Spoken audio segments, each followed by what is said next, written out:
हम लोग क्या देखते हैं कि हम लोग काफी ज्यादा निर्भर हैं। किस चीज पे हम काफी ज्यादा निर्भर हैं?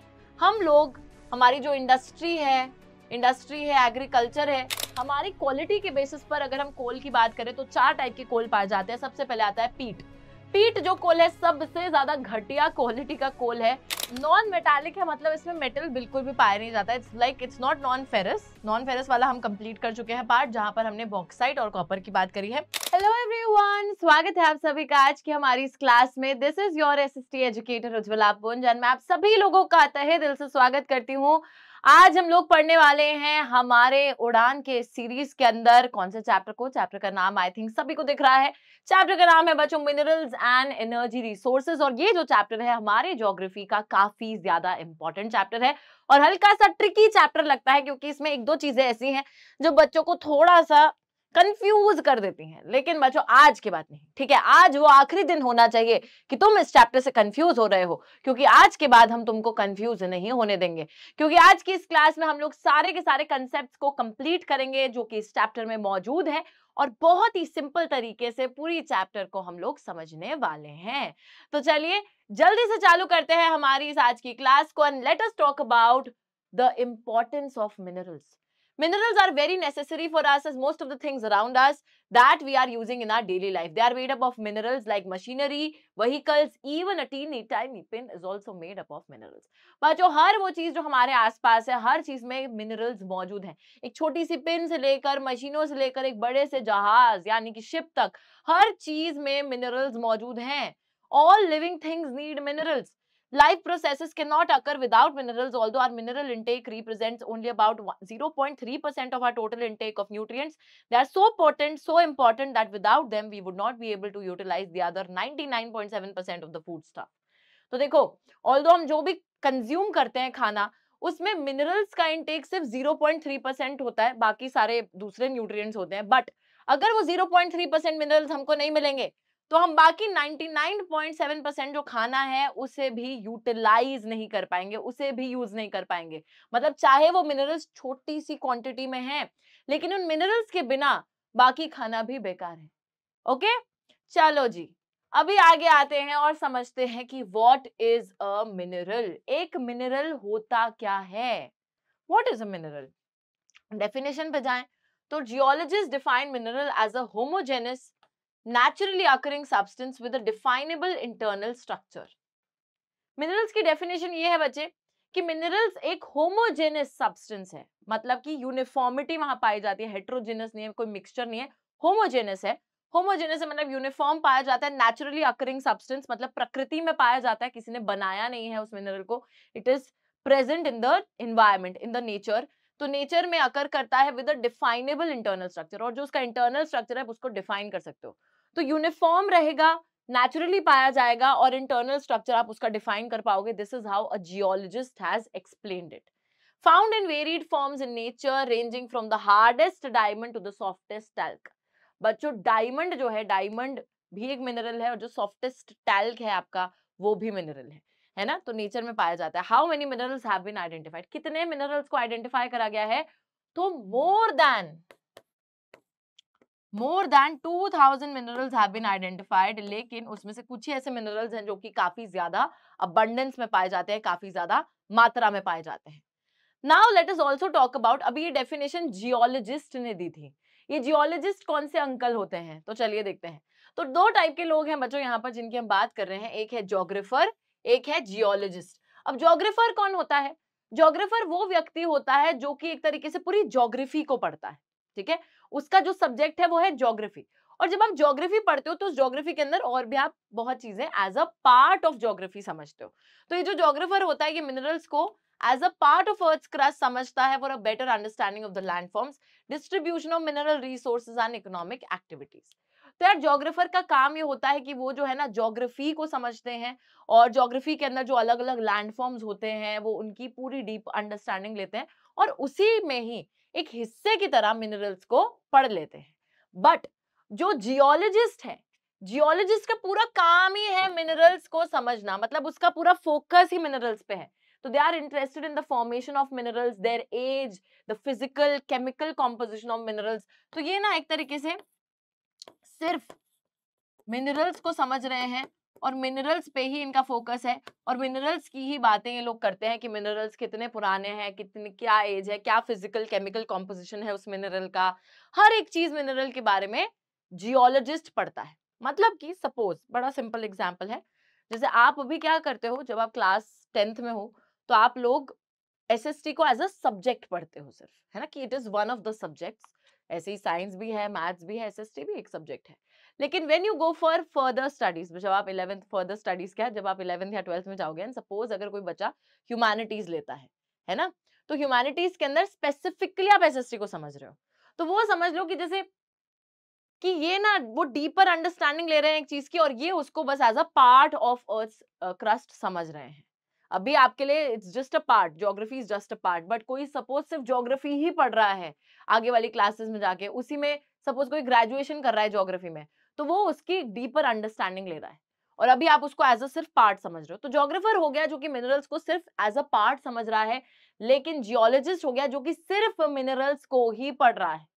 तभी जियोलॉजिस्ट ने ही तो डेफिनेशन दी है कि homogeneous, naturally occurring, definable internal structure, ये सारी बातें जियोलॉजिस्ट ने ही करी है। चलिए आगे चलते हैं बच्चों और यहाँ पर बात करते हैं mode of occurrence of minerals, किस किस अलग अलग तरीके में मिनरल्स पाए जाते हैं। एक तरीका है वेन्स एंड लोड्स के थ्रू जो मिनरल्स पाए जाते हैं। तो इग्नियस और मेटामॉर्फिक रॉक्स जो होते हैं बच्चों, हमने पढ़ा है ना, 3 टाइप के रॉक्स होते हैं, एक होते हैं इग्नियस, एक मेटामॉर्फिक, एक sedimentary.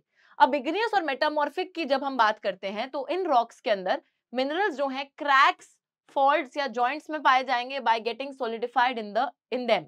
Smaller occurrences are called veins and the larger lodes are called lodes. तो बच्चों देखो, अभी क्या है, आप लोगों को एक तो पहले जो एक चीज समझनी है जो यहाँ पर हमने नहीं समझी,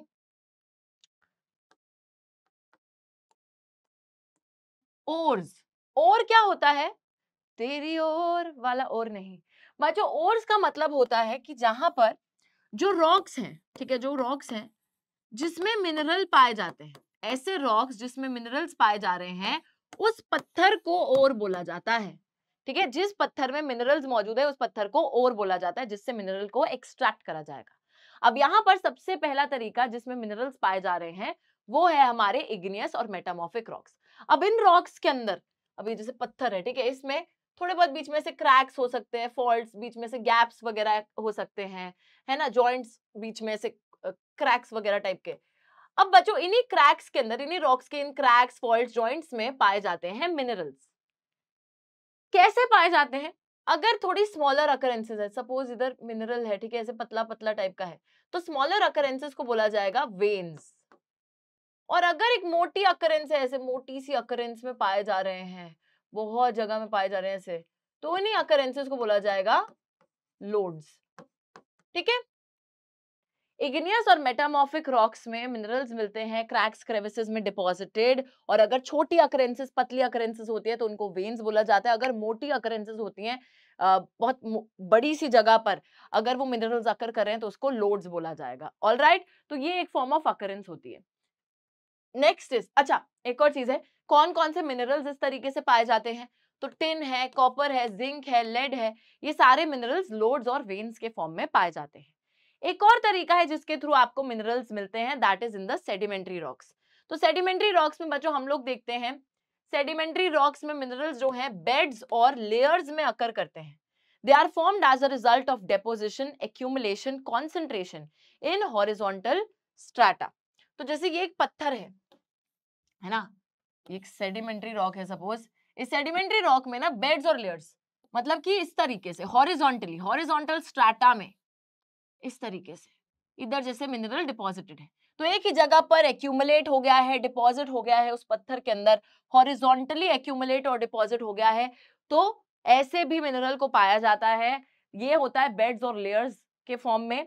सम sedimentary minerals are formed as a result of evaporation also, especially, अच्छा ये नहीं।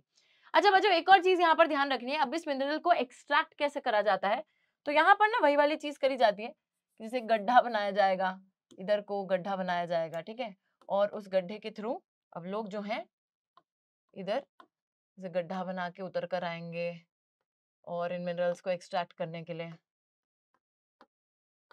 है ना, तो इस चीज को बोला जाता है रैट होल माइनिंग। मतलब कैसे माइनिंग करी जाएगी, कैसे मिनरल्स को एक्सट्रैक्ट करा जाएगा, ऐसे गड्ढा बनाकर।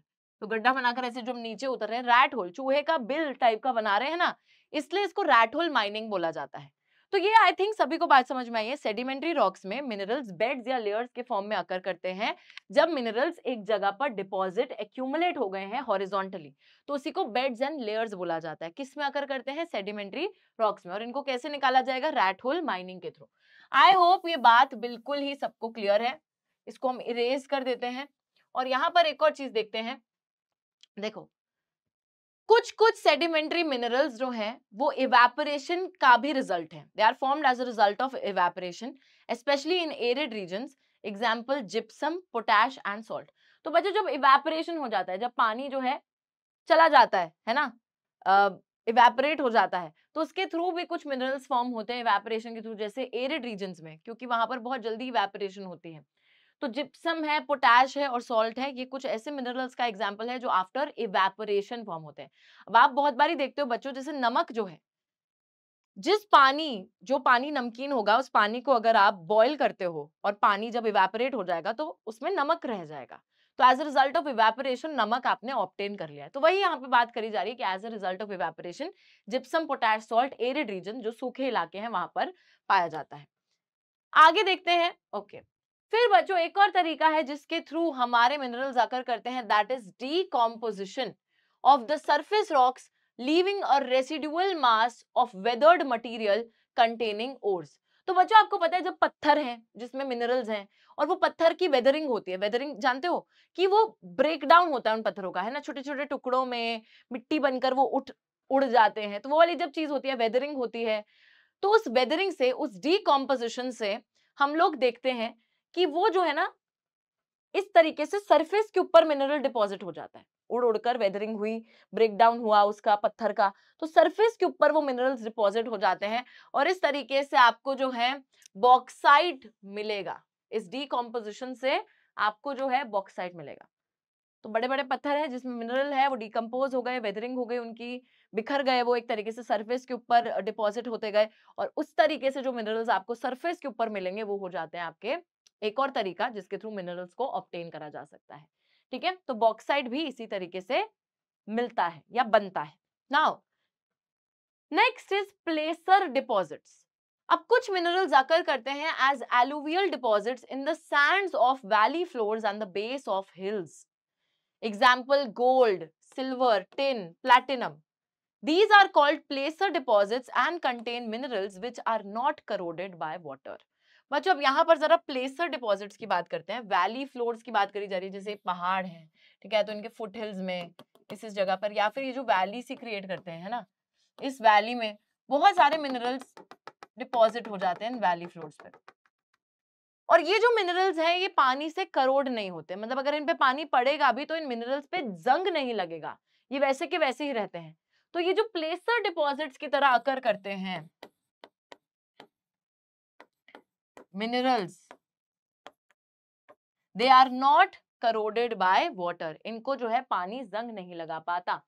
तो कुछ मिनरल्स एलुवियल डिपॉजिट की तरह वैली फ्लोर्स पर या फिर बेस ऑफ हिल्स, जो फुट हिल्स होते हैं, वहां पर आपको मिलेंगे, जैसे गोल्ड है, सिल्वर है, टिन है, प्लैटिनम है, ऐसे सारे मिनरल्स। ये जो है इनको प्लेसर डिपॉजिट बोला जाता है और इनमें मिनरल्स ऐसे होते हैं जो कि पानी से करोड नहीं होते, जिन पे पानी से जंग नहीं लगता। और भी अगर हम देखें और कौन से तरीके से मिनरल्स पाए जाते हैं, तो ओशन वाटर में कॉमन सॉल्ट, मैग्नीशियम ब्रोमाइड जैसे मिनरल्स आपको मिल जाएंगे। एंड उसी के साथ ओशन बेड, जो ओशन का ऐसे नीचे जो बेड होता है, वहां पर भी बच्चों मैंगनीज नोड्यूल्स आपको मिल जाएंगे। तो ओशन वाटर में ऑलरेडी डिस्पर्स्ड है कुछ मिनरल्स, जैसे सॉल्ट है, मैग्नीशियम है, ब्रोमाइड है, और ओशन बेड पर भी मैंगनीज नोड्यूल्स मिलेंगी। ठीक है, तो ये सारे कुछ मतलब अलग अलग जगह पर अलग अलग तरीके से मिनरल्स अकर करते हैं। कहीं पे मिनरल्स जो हैं वेन्स लोड्स में इग्नियस मेटामॉर्फिक रॉक्स के अंदर मौजूद हैं, कहीं पे मिनरल्स जो है एक हॉरिजॉन्टल स्ट्रैटा में बेड्स और लेयर्स के फॉर्म में मौजूद हैं, कहीं पे मिनरल्स जो हैं सरफेस रॉक्स की तरह मौजूद हैं, कहीं पर मिनरल्स जो हैं वो प्लेसर डिपॉजिट्स की तरह वैली फ्लोर्स पे मौजूद हैं, कहीं पे मिनरल्स जो हैं वो ओशन वाटर में या ओशन बेड पे पाए जा रहे हैं। तो ये डिफरेंट वेज हैं, these are the modes of occurrence of minerals, की what are the different ways through which minerals are obtained, या what are the different areas where minerals are found. Okay, now अब बचा party बात हो जाएगी classification of minerals के बारे में, यानी कि हम मिनरल्स को किस अलग अलग तरीके से क्लासिफाई करते हैं, कैसे हम उनको जो है डिवाइड करते हैं। तो जब हम मिनरल्स की बात करेंगे तो याद रखिएगा, एक तो होते हैं हमारे मेटालिक मिनरल्स मेजरली, एक होते हैं नॉन मेटालिक और एक होते हैं एनर्जी मिनरल्स। एनर्जी मिनरल्स पे बात पे जाएंगे, पहले मेटालिक और नॉन मेटालिक की बात करते हैं। बच्चे मेटालिक मिनरल का मतलब है कि जिस मिनरल में धातु मौजूद है, जिसमें धातु है वो है मेटल, ठीक है। तो जहां मेटल है वो मेटालिक हो गया, जहां पर धातु नहीं है वो नॉन मेटालिक हो गया। इतना क्लियर है। अब मेटालिक के अंदर भी दो टाइप के मिनरल्स मौजूद होते हैं, एक होते हैं फेरस, एक होते हैं नॉन फेरस। फेरस का मतलब है जिसमें आयरन है और नॉन फेरस का मतलब है जिसमें आयरन नहीं है। ओके, तो जिसमें आयरन है वो कौन कौन से हैं? आयरन है, निकल है, ये सारे आयरन निकल, ये सारे वो मेटल्स हैं जिसमें आयरन मौजूद है ऑब्वियसली। उसी के साथ नॉन फेरस हो गए जहां पे आयरन नहीं है, जैसे है कॉपर, लेड, टिन एक्सेट्रा। तो हैं तो ये मेटल्स लेकिन इसमें आयरन नहीं है, इसलिए ये नॉन फेरस हो गए, कॉपर, लेड और टिन। उसी के साथ अगर मैं नॉन मेटालिक मिनरल्स की बात करती हूँ, मतलब जिसमें धातु नहीं है, जिसमें कोई मेटल नहीं है, जैसे कि लाइमस्टोन, सैंडस्टोन, मार्बल एक्सेट्रा, तो ये सारे आपके नॉन मेटालिक मिनरल्स हो गए। इसके बाद एक और टाइप आता है विच आर एनर्जी मिनरल्स, जिसके थ्रू एनर्जी मिलती है, जैसे कि बच्चों कोल है, पेट्रोल है, नेचुरल गैस है। तो ये सारी चीजें आपके एनर्जी मिनरल्स हो गए जिससे कि आप एनर्जी को डिराइव करते हो। अब जरा मैं ये पीले पीले जो है टिक मार्क्स यहाँ से हटा देती हूँ and let me make you guys revise कि what have we learned। Minerals को हमने क्लासिफाई करा, सबसे पहला टाइप है मेटालिक मिनरल्स, यानी कि जिसमें मेटल है। अब मेटल में भी दो टाइप्स आते हैं, एक है फेरस यानी कि जिसमें आयरन है, एक है नॉन फेरस यानी कि जिसमें आयरन नहीं है। दूसरा आ जाएंगे आपके non metallic minerals. Non metallic minerals वो हैं जिसमें मेटल ही नहीं है, जैसे कि लाइमस्टोन, सैंडस्टोन, मार्बल, ये सारी चीजें। फिर एक तीसरा टाइप आता है मिनरल्स का विच आर एनर्जी मिनरल्स, जहां से आप एनर्जी की रिक्वायरमेंट्स अपनी पूरी करते हो, कोयला है, पेट्रोल है, नेचुरल गैस है, ये सारी चीजें। ओके, क्लासिफिकेशन बिल्कुल क्लियर है। अब हम एक एक करके बच्चों सबसे पहले जैसे फेरस मिनरल से स्टार्ट करेंगे, फिर नॉन फेरस पे जाएंगे, फिर नॉन मेटालिक पे जाएंगे, फिर एनर्जी पे जाएंगे। इस तरीके से हम एक एक जो टाइप है उसको कवर करते जाएंगे। ओके, चलो स्टार्ट करते हैं। सबसे पहले we come to the very first which are the ferrous metallic minerals. Ferrous metallic minerals मतलब which contain iron. Okay, ferrous minerals की अगर बात करी जाए तो they account for 3/4 of the, गलत गलत मैंने वो ले लिया है, 3/4 of the total value of production of metallic minerals. सबसे पहली लाइन, एक एक लाइन को समझेंगे बच्चों, ठीक है। देखिए 3/4 ऑफ टोटल प्रोडक्शन, इसका क्या मतलब है कि अगर हमारे देश में दिस इज द अमाउंट, ठीक है, this is the total amount of the metallic minerals being produced, है ना। मेटालिक मिनरल्स टोटली 100% इतने प्रोड्यूस हो रहे हैं, उसमें से 3/4, तो ये टोटल हो गए आपके मेटालिक मिनरल्स। मेटालिक मिनरल्स में से 3/4 जो एरिया है, 3/4 जो एरिया है वो है हमारे फेरस मिनरल्स, ठीक है। 3/4 क्या है? फेरस मेटालिक मिनरल्स का आ जाएगा। और जो 1/4 है, सिर्फ 1/4 एरिया आ जाएगा आपके नॉन फेरस का। नॉन फेरस सिर्फ 1/4 मिल रहे हैं और ये 3/4, फेरस मिनरल्स 3/4 है। Okay, provides a very strong base for the development of the metal industries, export substantial quantities after meeting her internal demands। जब हम बच्चों फेरस मिनरल्स की बात करते हैं तो बहुत ही स्ट्रॉन्ग बेस ये दूसरी मेटल इंडस्ट्रीज को प्रोवाइड करते हैं, बिकॉज आयरन निकल जैसे जो सब्सटेंसेस है, आयरन स्टील, ये सारी जो चीजें हैं बच्चों, इन्हीं से ही मशीनें बनेंगी और यही मशीनें दूसरी सारी इंडस्ट्रीज में यूज करी जाती हैं। तो जितनी भी दूसरी मेटल इंडस्ट्रीज हैं, मेटलर्जिकल इंडस्ट्रीज हैं, उनको एक बेस यही हमारे फेरस जो मिनरल्स हैं ये प्रोवाइड कर रहे हैं, बिकॉज मशीनें तो इन्हीं से बन रही है ना, तो मशीनें नहीं होंगी तो दूसरी कोई भी इंडस्ट्री कैसे चलेगी। तो इसलिए they are providing a very strong base for other industries also.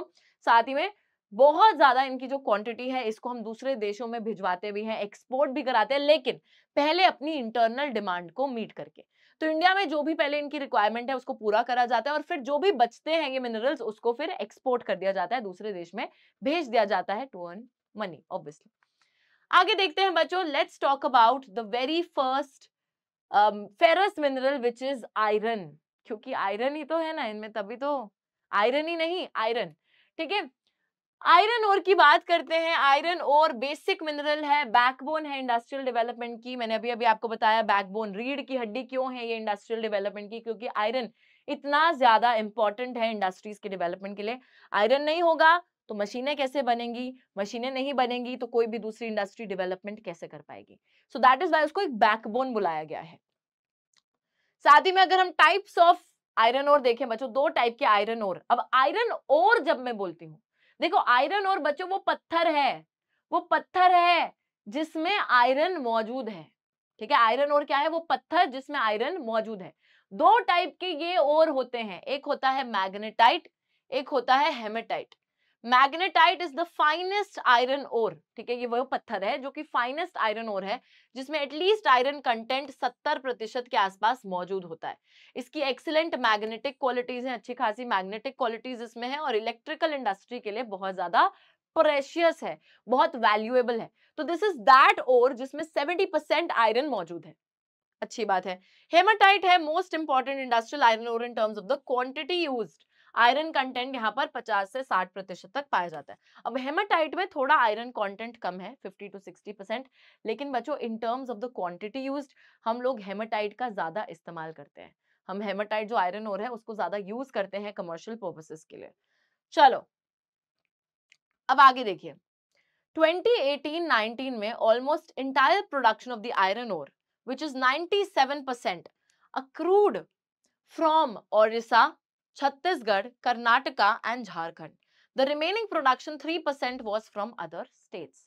तो 2018-19 में बच्चों 97% आयरन ओर की जो प्रोडक्शन थी, मतलब आयरन ओर का जो एक्सट्रैक्शन था, वो सबसे ज्यादा कहां से हुआ, ओडिशा में, छत्तीसगढ़। वो एक पूरा बेल्ट है ना वहां पे, वो छोटा नागपुर प्लेटू वाला रीजन, तो ओडिशा छत्तीसगढ़ वहीं आता है, वहां पे सबसे ज्यादा आयरन प्रोडक्शन होता है बच्चों। ठीक है, दैट इज वाई याद रखिएगा उस एरिया को ही। तो ओडिशा छत्तीसगढ़ वाला रीजन हो गया। उसके बाद Karnataka, Karnataka yet another very important area जहां पर आयरन प्रोडक्शन होता है, कर्नाटका एंड झारखंड। देखो ओडिशा छत्तीसगढ़ झारखंड तो वही वाला वो बेल्ट है, वही एरिया है, तो वो एक एरिया याद रखना है, साथ ही में कर्नाटका को भी याद रख लेना। तो इसमें से मैक्सिमम 97% आयरन का प्रोडक्शन यहाँ पर हुआ, और बाकी 3% दूसरे कुछ स्टेट से हुआ है। तो remember these 4 very very important states जो सबसे ज्यादा आयरन को प्रोड्यूस कर रहे हैं। आगे देखते हैं बच्चों, अब कौन कौन सी आयरन और बेल्ट्स हैं, कहां कहां पे आयरन पाया जाता है, जरा उन बेल्ट्स की भी बात कर लेते हैं। सबसे पहले बेल्ट आती है ओडिशा झारखंड बेल्ट। ओडिशा झारखंड बेल्ट मतलब वो वाला इलाका जो है ओडिशा झारखंड वाला। ओडिशा में हाई ग्रेड मतलब बहुत अच्छी क्वालिटी का हेमेटाइट ओर मिलता है बादाम पहाड़ माइंस में, in the Mayurbhanj and Kendujhar district. तो ओडिशा के अंदर बच्चों एक जिला है मयूरभंज केंदुझार, उस जिले में बादाम पहाड़ माइन है, एक एरिया है जहां माइनिंग होती है बादाम पहाड़, वहां पर बहुत अच्छी क्वालिटी का हाई ग्रेड हेमेटाइट ओर मिलता है। एडजॉइनिंग यानी कि उसी के साथ में एक सिंहभूम डिस्ट्रिक्ट है झारखंड की, सिंहभूम जिला जो है झारखंड का, यहाँ पर भी हेमाटाइट आयरन ओर जो है उसकी माइनिंग किया जाती है गोवा में, गोवा नहीं, गुआ एंड नोआ मुंडी के अंदर। तो ये एक जगह है गुआ नोआ मुंडी, यहाँ पर हेमाटाइट आयरन ओर की माइनिंग करी जाती है इन दी सिंहभूम डिस्ट्रिक्ट ऑफ झारखंड। ठीक है, तो आप देख रहे हो कि जो ओडिशा झारखंड बेल्ट है यहाँ पर हेमाटाइट ओर जो है बहुत बढ़िया तरीके से पाया जा रहा है। देखो बच्चों, यहाँ पर आपको हर चीज याद नहीं रखनी है। बहुत बारी बच्चे यही पूछते हैं कि मैम ये तो बहुत कॉम्प्लिकेटेड है, इसको हम याद कैसे रखें। Simply remember this, Odisha Jharkhand की बात हो रही है।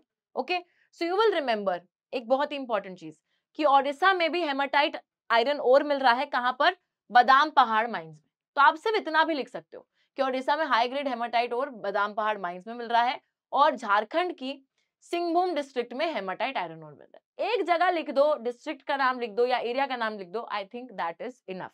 ठीक है, उतना याद कर लो, ज्यादा मैं याद करने को बोल नहीं रही। नेक्स्ट देखिए क्या है, नेक्स्ट एरिया है दुर्ग बस्तर चंद्रपुर बेल्ट। कहां पर है ये बेल्ट, दुर्ग बस्तर चंद्रपुर। ये जो है बेल्ट पाई जाती है छत्तीसगढ़ और महाराष्ट्र वाले रीजन में, छत्तीसगढ़ और महाराष्ट्र वाले रीजन में।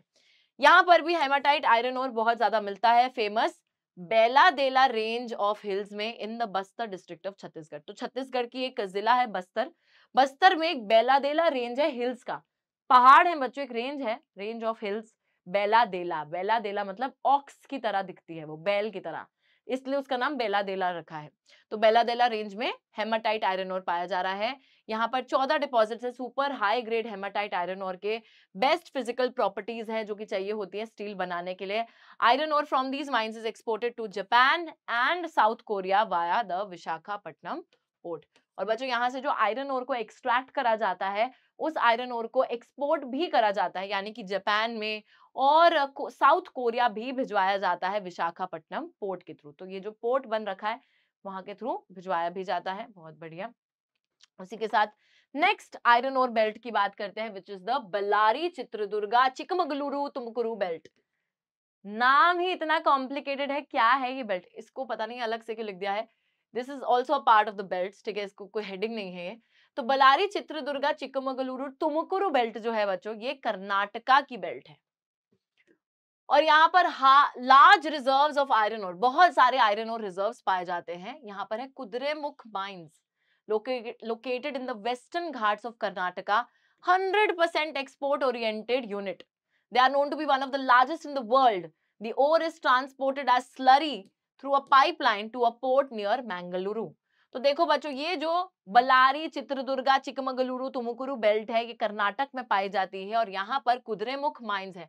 कुद्रेमुख का मतलब है, कुद्रेमुख होता है हॉर्स का फेस, तो बिकॉज वो जगह हॉर्स के फेस जैसी दिखती है, घोड़े के मुंह जैसी दिखती है, इसलिए उसको कुद्रेमुख बोला जाता है। ये कर्नाटक के वेस्टर्न घाट में लोकेटेड है। तो ये जो वेस्टर्न घाट वाला एरिया है यहाँ पर ये कुद्रेमुख माइंस लोकेटेड है। ये 100% एक्सपोर्ट ओरिएंटेड माइंस है, मतलब यहाँ पर जितना भी आयरन और आप एक्सट्रैक्ट करते हो सारे उस आयरन को आप एक्सपोर्ट करा देते हो। सारा वो आयरन और एक्सपोर्ट करके जाता है। कहाँ से जाता है? स्लरी में सबसे पहले उसको कन्वर्ट करा जाता है, मतलब एक सेमी लिक्विड फॉर्म में कन्वर्ट करा जाता है बच्चों, और उस सेमी लिक्विड को जो है भेजा जाता है पाइपलाइन के थ्रू, और फिर वो पाइपलाइन में स्लरी जाती है और फिर जो है बच्चों पोर्ट जो है बेंगलुरु के पास में, वहां से उसको एक्सपोर्ट कर दिया जाता है। तो this is 100% export oriented mine, और यहाँ पर लिखा भी है they are one of the largest in the world. ये माइन जो है one of the largest in the world है। बात है भाई अपने इंडिया में। उसके बाद महाराष्ट्र गोवा के साइड पे भी एक बेल्ट है जहां पर गोवा और रत्नागिरी की डिस्ट्रिक्ट आती है। State of Goa and Ratnagiri district Maharashtra की उस बेल्ट वाले रीजन में आती है। यहाँ पर और ज्यादा अच्छी हाई क्वालिटी का नहीं है, yet they are efficiently exploited. Iron ore is exported through the Marmagao port. तो यहाँ पर ज्यादा अच्छी क्वालिटी का आयरन ओर नहीं भी पाया जाता, फिर भी लोग चैन नहीं आ रहा है उनको। वो जो है बच्चों सारा का सारा यहाँ पर आयरन ओर निकलवा रहे हैं, उसको जो है एक्सट्रैक्ट करवा रहे हैं, और फिर उसको जो है मारमागांव पोर्ट के थ्रू जो बंदरगाह है वहीं से उसको एक्सपोर्ट करवा दे रहे हैं। बहुत अच्छी बात है, क्योंकि पैसा कमाने के लिए हम कुछ भी कर सकते हैं, है ना, वो वाली चीज है यहाँ पर। चलिए, तो आई होप ये बात बिल्कुल क्लियर है। यहाँ पर देखो जो बहुत ज्यादा इंपॉर्टेंट है वो एक तो ये वाली बेल्ट है बेलारी चित्रदुर्गा चिकमगलुरु। कुद्रेमुख माइंस पे क्वेश्चन आ सकता है, 100% एक्सपोर्ट ओरिएंटेड, ये सारी चीजें आपको ध्यान रखनी है, ठीक है, this is very very important. Maharashtra Goa पे ज्यादातर कोई क्वेश्चन नहीं आता है। उसी के साथ अगर मैं बात करूं तो दुर्ग बस्तर चंद्रपुर इंपॉर्टेंट है। यहाँ पर भी वही बेलादेला रेंज ऑफ हिल्स, ये याद रखना है आपको, और विशाखापट्टनम पोर्ट के थ्रू जो है इनको एक्सपोर्ट कर दिया जाता है, वो वाली बात याद रखनी है। प्लस इसमें भी बादाम पहाड़ माइंस वाली बात आप याद रख सकते हो, ठीक है। तो थोड़ा थोड़ा याद रखो चारों बेल्ट्स का, और बात एकदम सही सही से समझ भी आ गई है, क्लियर भी हो जाएगा। अब नेक्स्ट बच्चों यहाँ पर जब हम बात करते हैं दूसरे फेरस मिनरल की, तो वो है हमारा मैंगनीज। मैंगनीज, मैंगनीज की बात करें तो it is obviously a metallic mineral and obviously a ferrous mineral because it contains iron. It is mainly used in the manufacturing of steel and ferro manganese alloy. तो steel को बनाने में इसका इस्तेमाल करा जाता है, साथ ही में जो आयरन और मैंगनीज का अलॉय बनता है उसको मिक्स करके जो बनता है उसमें भी इसका यूज करा जाएगा। 10 किलो मैंगनीज के चाहिए होते हैं to manufacture 1 ton of steel. तो बच्चों यहाँ पर 10 kg जो है आपको मैंगनीज रिक्वायर्ड है, 10 किलो मैंगनीज रिक्वायर्ड है 1 टन स्टील बनाने के लिए। स्टील बिना मैंगनीज के नहीं बनेगा, ठीक है। उसी के साथ it is used in manufacturing bleaching powder, insecticides and paints. साथ ही में ब्लीचिंग पाउडर बनाने के लिए, इंसेक्टिसाइड्स बनाने के लिए, और जो कीटनाशक होते हैं, और पेंट को भी बनाने में मैंगनीज का इस्तेमाल करा जाता है। अगर अब हम देखेंगे मैंगनीज कहाँ कहाँ पर पाया जा रहा है, तो सबसे ज्यादा मैंगनीज का प्रोडक्शन हो रहा है मध्य प्रदेश में, 33% मैंगनीज। उसके बाद महाराष्ट्र सेकंड नंबर पे आ रहा है, फिर ओडिशा आ रहा है। 3 स्टेट्स का नाम भी याद रखोगे, टॉप 3 स्टेट्स, तो I think that is good, that is more than enough. Madhya Pradesh, Maharashtra and Odisha, I think this much is enough. Okay, तो ये तो हो गए हमारे फेरस मिनरल्स। अब बात आती है नॉन फेरस मिनरल्स की। बच्चों फेरस मिनरल्स में भी देखो आयरन सबसे ज्यादा इंपॉर्टेंट है, तो उसके बारे में अच्छे से याद कर लीजिएगा। मैग्नेटाइट, हेमेटाइट जो उसके ओर हुए हैं उसको बहुत अच्छे से लर्न कर लेना। एंड जो उसकी बेल्ट्स हैं उस पर क्वेश्चन आ जाता है कभी कभी, तो उस बेल्ट्स में मैंने आपको बता दिया है जो जो इंपॉर्टेंट पॉइंट्स है उसको लर्न कर लेना। Okay, now we come to non ferrous mineral. हमने अभी अभी देखा था कि इंडिया में टोटल मेटालिक मिनरल्स में सिर्फ 1/4 प्रोडक्शन हो रही है नॉन फेरस की, बाकी 3/4 प्रोडक्शन हो रही है मेटालिक मिनरल्स की। ठीक है, और सॉरी बाकी 3/4 प्रोडक्शन हो रही है फेरस मिनरल्स की, 1/4 प्रोडक्शन हो रही है नॉन फेरस की। इंडिया की रिजर्व्स और प्रोडक्शन नॉन फेरस मिनरल में ज्यादा सेटिस्फैक्टरी नहीं है, ये तो हमें बात पता ही है। ज्यादा प्रोडक्शन हो ही नहीं रही, ना तो रिजर्व्स हमारे पास ज्यादा है, ना हमारे पास मतलब उतने मिनरल्स मौजूद हैं नॉन फेरस, ना हम उनको ज्यादा प्रोड्यूस कर पा रहे हैं। So it's not very satisfactory. These minerals, which include copper, bauxite, lead, zinc, gold, play a very vital role in a number of metallurgical engineering and electrical industries. तो बहुत सारी नॉन फेरस मेटालिक मिनरल्स हमारे पास हैं, जैसे कि copper हो गया, bauxite हो गया, बॉक्साइट जिससे एल्यूमिनियम बनता है, लेड हो गया, जिंक हो गया, गोल्ड हो गया। तो ये सारे जो नॉन फेरस मिनरल्स हैं ये बहुत बढ़िया रोल, एक बहुत ही इंपॉर्टेंट रोल प्ले करते हैं हमारी मेटल इंडस्ट्रीज में, हमारी इंजीनियरिंग इंडस्ट्रीज में और हमारी इलेक्ट्रिकल इंडस्ट्रीज में भी। लेकिन उतनी प्रोडक्शन हम कर नहीं पा रहे हैं ना, इनकी दिक्कत की बात तो वही है। सबसे पहले बात आ गई है यहाँ पर कॉपर की, और बच्चों कॉपर की अगर बात करें तो India is critically deficient in the reserve and the production of copper. हमारे देश की बात करें तो हमारे पास ना तो कॉपर के ज्यादा रिजर्व्स पाए जाते हैं, उतने डिपॉजिट्स भी नहीं है, प्लस कॉपर की हम ज्यादा प्रोडक्शन भी नहीं कर रहे हैं। बट बच्चों कॉपर की बात तो देखो, कॉपर मैलिएबल भी है, डक्टाइल भी है, मतलब मेटल की एक प्रॉपर्टी होती है ना कि वो थिन शीट्स में कन्वर्ट हो जाता है, तो मैलिएबल भी है, डक्टाइल भी है, मतलब वायर्स में भी आप इसको कन्वर्ट कर सकते हो, इसकी तारे भी बना सकते हो, शीट्स भी पतली पतली बना सकते हो। गुड कंडक्टर है, गुड कंडक्टर हीट इलेक्ट्रिसिटी का, हीट इलेक्ट्रिसिटी से पास हो सकती है। That is why it is mainly used in electrical cables, electronics and chemical industries. Copper को इलेक्ट्रिकल केबल्स बनाने में, इलेक्ट्रॉनिक्स में और साथ ही में केमिकल इंडस्ट्रीज में इस्तेमाल करा जाता है। अब यहाँ पर आपको याद क्या रखना है बच्चों, कॉपर की डेफिनेटली आप ये जो है प्रॉपर्टीज याद रख सकते हो, these are the properties of copper, कि कॉपर क्या क्या करता है, क्या क्या खूबियां हैं उसकी। लेकिन उसी के साथ आपको एक पॉइंट जो सबसे ज्यादा अच्छे से याद रखना है वो है कि कहां पर कॉपर के डिपॉजिट्स पाए जाते हैं, मेजर रीजन्स कौन से हैं जहां पर कॉपर डिपॉजिट्स पाए जाते हैं। सबसे पहले मध्य प्रदेश में आता है बालाघाट माइंस, दूसरी चीज है राजस्थान में खेतरी माइंस, और तीसरी चीज है सिंहभूम डिस्ट्रिक्ट, कहाँ की, झारखंड की। तो सिंहभूम डिस्ट्रिक्ट में बच्चों अगर आपको याद हो, सिंहभूम डिस्ट्रिक्ट कहाँ है, सिंहभूम डिस्ट्रिक्ट, अरे कहाँ गई, ये रही। सिंहभूम डिस्ट्रिक्ट में तो हेमाटाइट आयरन ओर भी पाया जा रहा था, लेकिन सिंहभूम डिस्ट्रिक्ट में कॉपर के रिजर्व्स भी पाए जाते हैं। ठीक है जी, तो यहाँ पर आप देख सकते हो सबसे पहले एमपी के अंदर है बालाघाट माइन, फिर राजस्थान के अंदर है खेतरी माइन, और फिर सिंहभूम डिस्ट्रिक्ट है झारखंड की, जो कि लीडिंग प्रोड्यूसर्स है कॉपर के, जहां पे सबसे ज्यादा कॉपर प्रोडक्शन होती है। ये 3 रीजन जो है बच्चों, मेजर, छोड़ो मेजर भी नहीं लिखते, रीजन्स लिख देते हैं। कॉपर प्रोड्यूसर्स या कॉपर प्रोड्यूसिंग रीजन्स जो हैं, मेजर प्रोड्यूसर्स यही हैं, इनका आपको नाम याद रखना है। ओके, चलिए नेक्स्ट आता है हमारा नॉन फेरस में बॉक्साइट। बॉक्साइट क्या है, कोई बॉक्स नहीं है बच्चों, बॉक्साइट वो ओर है, बॉक्साइट वो पत्थर है जिसका इस्तेमाल करा जाता है एल्यूमिनियम बनाने में। तो बॉक्साइट डिपॉजिट्स जो हैं वो डीकम्पोजिशन से फॉर्म होते हैं of a wide variety of rocks rich in aluminium silicate. तो बच्चों ये बॉक्साइट मैंने बताया था ना कैसे पाया जाता है, ये जो डीकम्पोजिशन होता है, रॉक्स जब टूटते हैं, वेदरिंग होती है ना, इधर से उधर बिखर जाते हैं, सरफेस पे डिपॉजिट हो जाते हैं, तो उस डीकम्पोजिशन से बॉक्साइट बना है।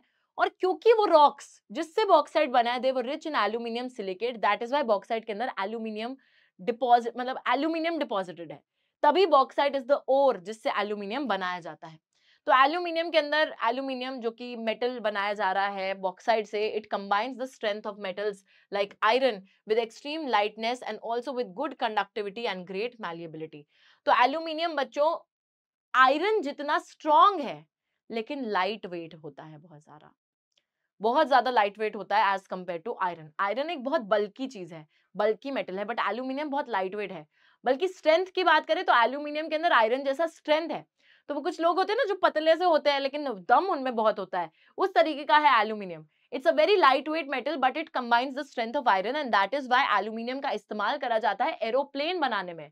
तो जो प्लेन्स बनते हैं उसमें एल्यूमिनियम यूज करा जाता है क्योंकि उसे भाई हवा में उड़ना है तो लाइट वेट होना तो जरूरी है।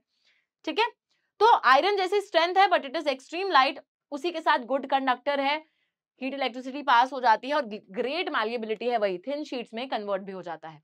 बॉक्साइट डिपॉजिट्स मेनली पाए जाते हैं अमरकंटक प्लेट्यू में, माइकाल हिल्स में और जो प्लेटू रीजन है बिलासपुर काटनी वहां पर। तो ये जो रीजन है मेन आपको ये याद रखने हैं। अमरकंटक प्लेट्यू मतलब बच्चों ओडिशा में सबसे ज्यादा इसके डिपॉजिट्स हैं, फिर झारखंड है, गुजरात है। ठीक है, अमरकंटक प्लेट्यू, माइकल हिल्स और प्लेटू रीजन बिलासपुर काटनी का, 3 रीजन्स वेयर सबसे ज्यादा डिपॉजिट्स पाए जाते हैं और मेजर प्रोड्यूसर्स आ रहे हैं, वो भी याद रखना है। ठीक है जी। नेक्स्ट बच्चों नॉन फेरस मिनरल पे हम लोग आ गए हैं विच इज माइका। तो बच्चों ये नॉन फेरस मिनरल है और अब जो है हम लोग नॉन फेरस पे आगे बढ़ने वाले हैं और भी ज्यादा और देखने वाले हैं। देखो नॉन फेरस का मतलब क्या था, विदाउट आयरन, जहां आयरन है ही नहीं, है कि नहीं। ठीक है, तो इसमें हम और आगे बढ़ने वाले हैं। चलिए तो बच्चों आगे आ जाते हैं और यहाँ पर जरा थोड़ा सा बात कर लेते हैं माइका की, जो कि नॉन फेरस नहीं बल्कि एक नॉन मेटालिक मिनरल है। ठीक है, और इसको एक रॉक मिनरल भी बोला जाता है।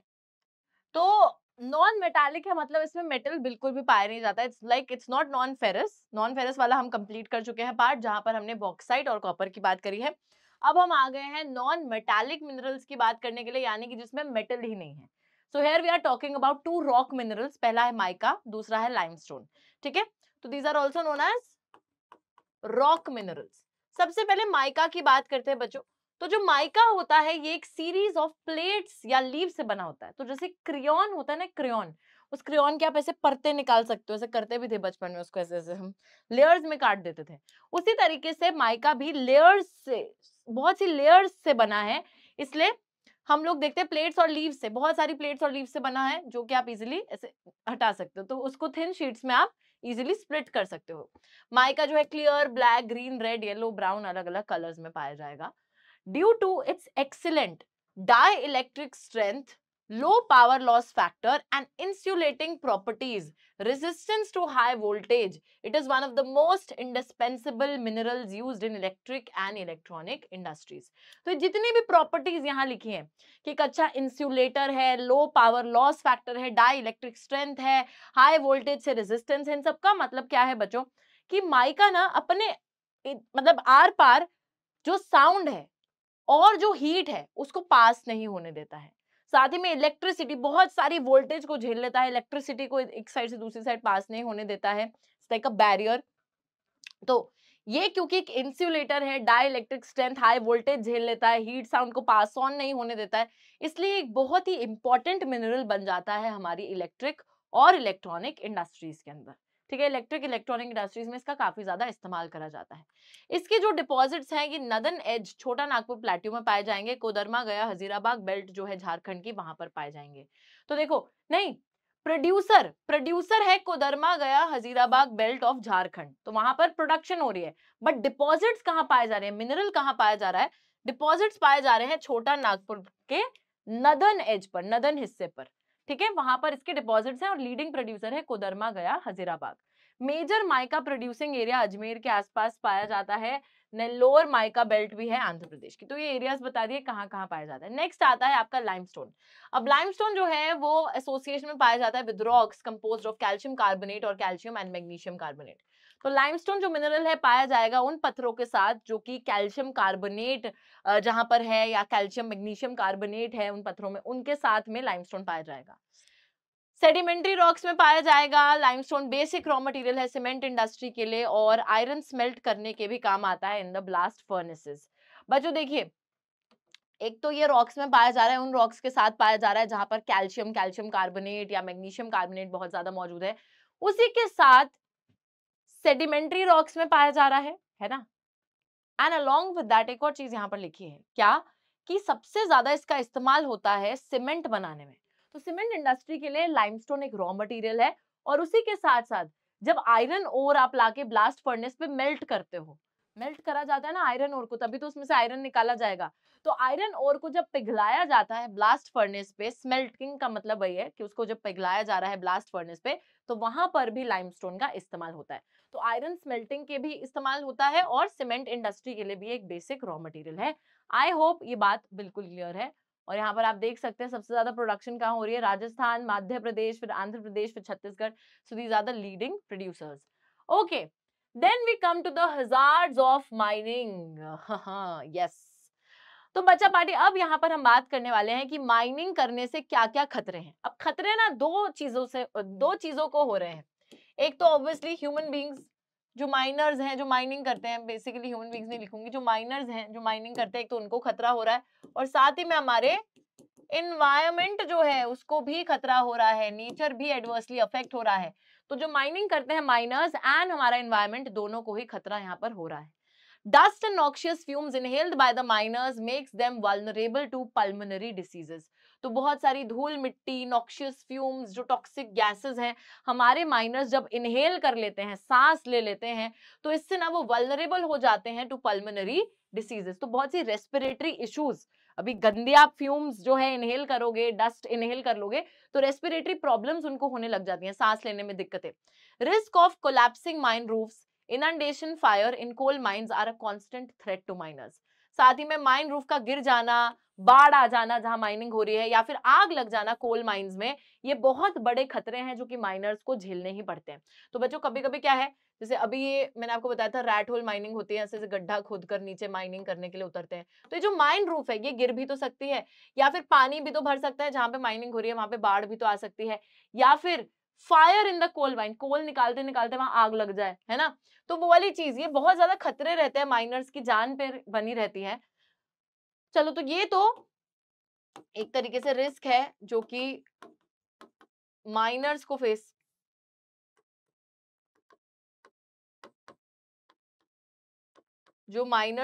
करना पड़ रहा है। लेकिन उसी के साथ हमारी एनवायरनमेंट भी एडवर्सली इफेक्ट हो रही है। Dumping of the waste and slurry leads to degradation of the land soil, increase in stream river pollution.